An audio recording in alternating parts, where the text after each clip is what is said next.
If I just a few minutes, I just got this text, no?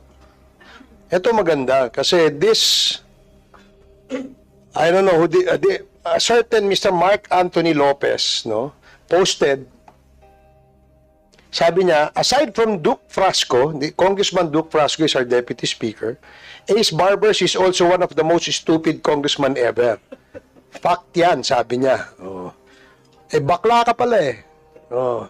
Di ba? Fact din yan. Di ba? Oh. Ngayon, stupid ka din. No, sorry, no, but I'm just stating a fact.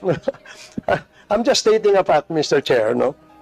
Eh, sa tingin ko, that's the way, if I just a few minutes, I just got this text, no?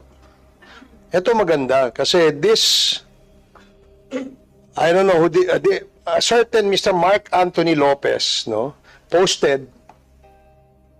Sabi niya, aside from Duke Frasco, Congressman Duke Frasco is our deputy speaker, Ace Barbers is also one of the most stupid congressman ever.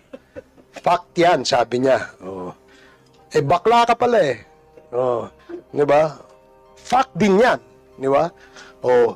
Ngayon, stupid ka din. No, sorry, no, but I'm just stating a fact. I'm just stating a fact, Mr. Chair, no? Eh, sa tingin ko, that's the way